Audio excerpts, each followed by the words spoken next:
On Topian now.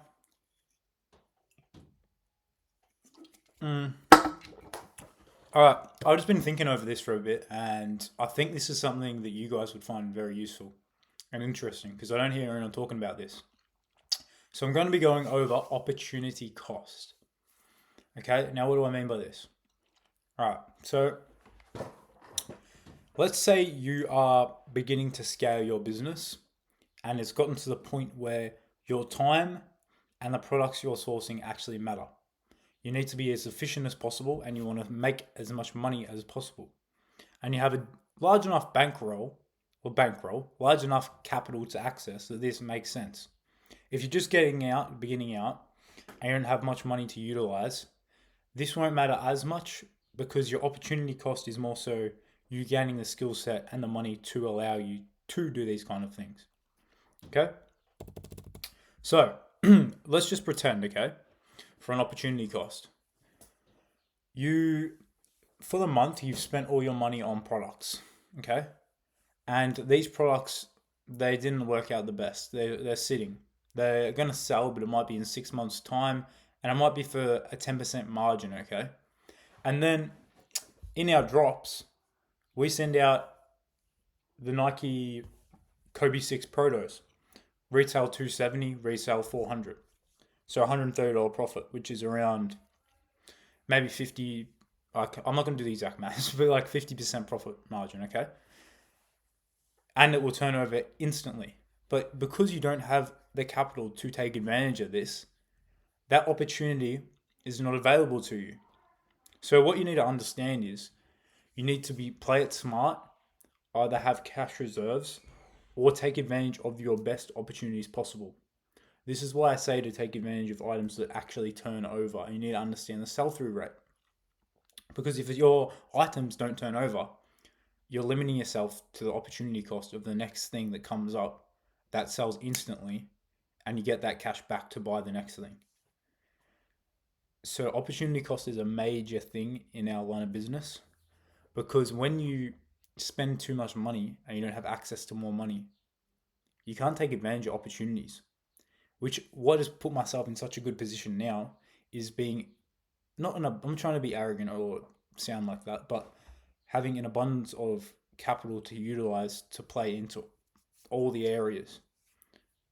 And my main thing is that I don't buy things that don't sell quickly. Because then I play into everything, I have a lot of capital to deploy into everything, and it turns over. That means it's just scaling. It means it's ridiculous. If you actually understand money in terms of interest, you gain 4% interest a year, okay? You can make 50% in one play and it could turn over in a week. If you can understand that and scale this to a point where you can buy multiple of these or deploy a lot of your capital at a large scale into items like such and turn them over, you can see why there's real money and wealth to be made through something like this. Okay, but anyways, back to the main point, opportunity cost. So yeah, you have that kind of opportunity cost, which I mean in terms of you're limiting yourself to the next opportunity or play that's available because you're overexposed to certain products. And again, the way I'd go about that is just understand that the next thing could be better, but if you at least you're buying items that turn over for a decent margin, you'll be happy.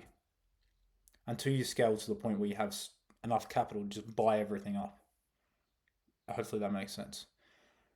Now, on top of that, again, I'm only going to be sending through plays in here for you to take advantage of on top of your normal business in terms of wholesale and just secondhand deals or brand new. The plays I send in here it's free money, so you'll want to be taking advantage of these on top of what you're currently doing. And trying to buy these in multi-quantity because it's pretty much a money glitch. Okay, back to the thing. Yeah, so opportunity cost also can look like something like this, which is what has been making me think about some stuff. So the thing is, for me personally, I've always lived very well below my means. I'm used to just your typical lifestyle of mates, have a girlfriend, go to the gym, and I buy things when I want, I travel when I want. I enjoy the freedom side of things.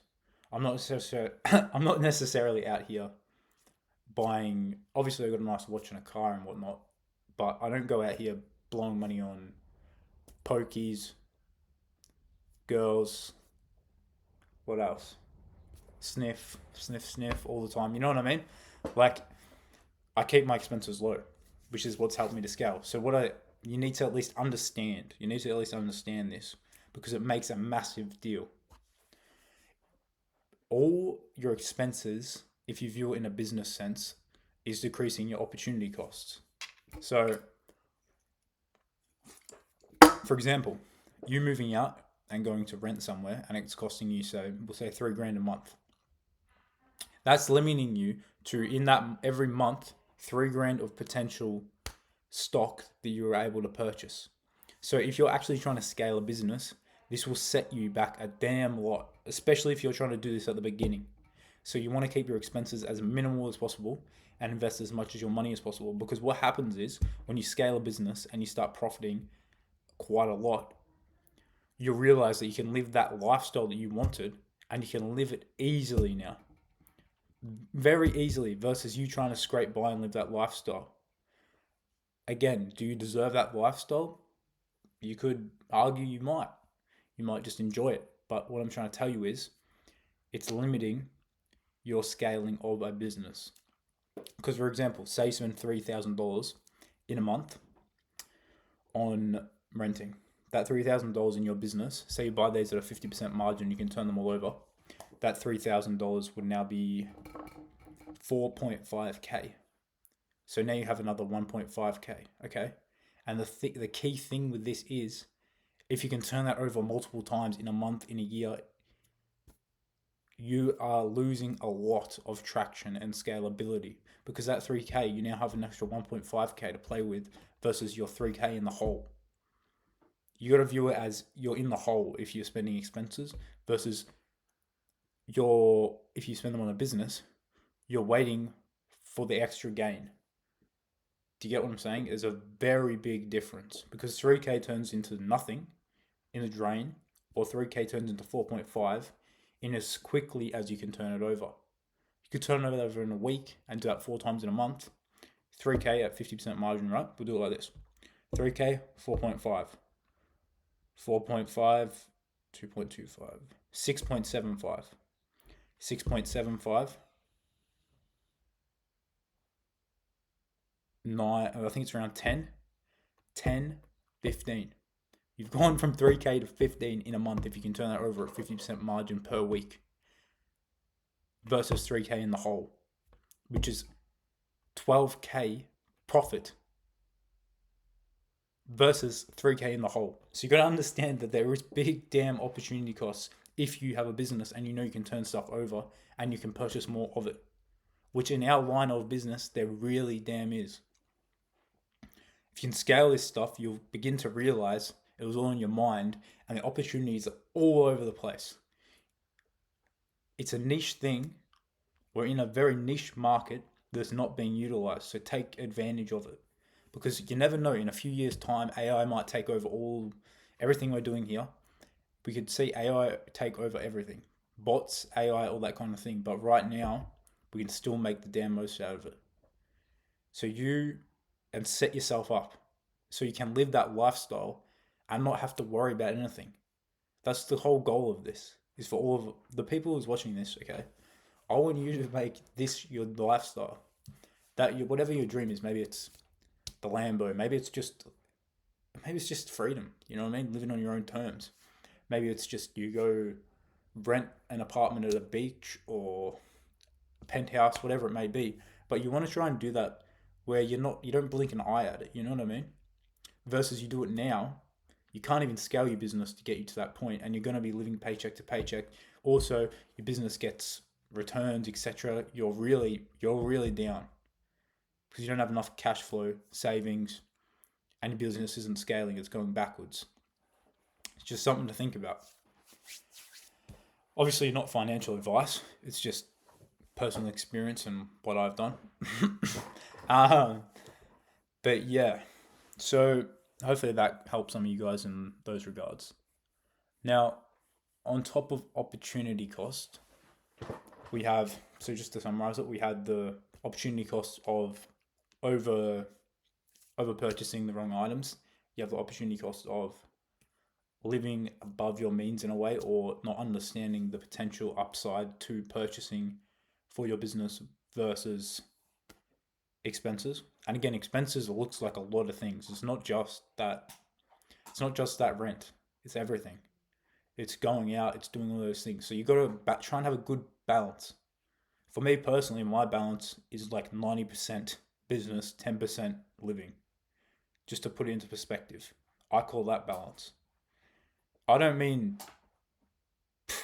80% go out, have fun with your mates, rent, sniff, and then give 10% back to your business. The competition, you got to understand the competition, like myself, are reinvesting everything. That's who you're working against. That we're more than happy to wait a year or 2 years, whatever it may be, to live that insane lifestyle.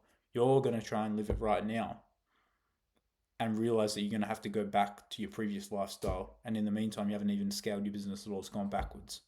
Versus someone else will scale their business, eventually have that lifestyle, and continue their business to that point. I hope that opens your eyes a little bit, because it's a big thing in the online money space, because you look up to these influencers who are selling duds, they're selling courses. That's how they make their actual money. I don't make my money from courses. I don't make my money from this, okay? I really do this stuff, and I really have for a long ass time. I'm now just providing education, okay? And drops and whatnot. So I hope you can see the legitimacy behind this, because it's, yeah. On top of that, opportunity cost.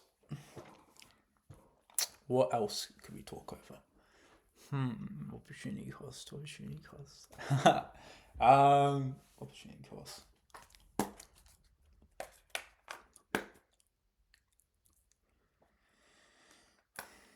Opportunity cost.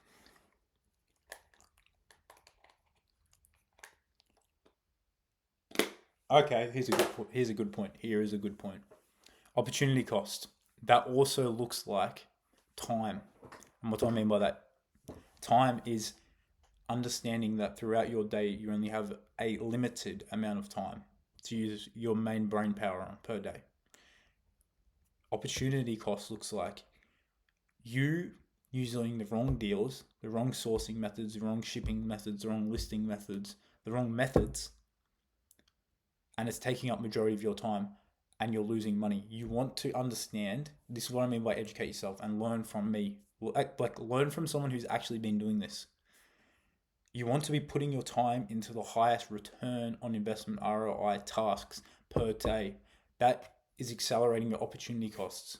Because you do that every day, eventually you're going to be 30% ahead. 1% a day, you'll be 30% ahead in a month. Versus you wishy-washy around for the whole month, you're not going to be there. You got to set out a plan and take action on it. Your highest opportunity costs will be where you make the most profit on the items that you turn over the quickest. Also, the tasks that require you to be there. The tasks that don't require you to be there, you need to try and outsource them. That's how you scale. Your highest return on investment is you finding the best products at the cheapest price with the most profit that you can turn over as quickly as possible. That's how I would summarize it. That is a massive opportunity cost, because you spend your whole day worrying about these $1 profit items when there's $400 profit items out there. Is $5 versus $2,000. And a lot of the time you can do the same amount of work. That's a big thing that I've realized is, if you have that more, at the beginning, you need that more hustler's mindset to educate yourself, okay? You need that hustler's mindset, sell as much as possible, find as much as possible, whatever it may be, educate yourself. Use these videos, watch them all, in and out, in and out. You need that hustler's mindset. But when you scale, you need more of that chilled out, relaxed. You find the right deals, you find the right items, and you go all in on that, and you step away from the scraps. You leave the scraps for someone else, and you step all in on the winners. Because what I tend to do nowadays is I spend a lot less time on the sourcing side of things. When I find either a wholesaler, a supplier, a person, a product drop, a release that I know I can milk, I go all in on that. and I leave the scraps to someone else because I can't. You got to realize you don't have unlimited energy. You want your energy to be put into something that's going to print you money. That's all we're doing this for, the money and the freedom, okay? At least me personally. I don't know about you guys, but I would expect something similar. You want to put all your energy into these high return on investment versus you worrying about trying to make $5, $10, okay? It's okay at the beginning, but in the long run, how many items are you going to have to sell at $5 to make what's an average salary? We'll just say like 70K a year. That's probably like $220 a day. $220 is 11 items at $20 profit. One at $220 profit. Okay? At the end of the day, you can do either of these. The best way to go about it is to do a bit of a balance, in my personal experience, where you're selling $220 profit items and also those $20 and $50 items, but those you're utilizing the multi-quantity and the mindset of they turn over quickly. Okay?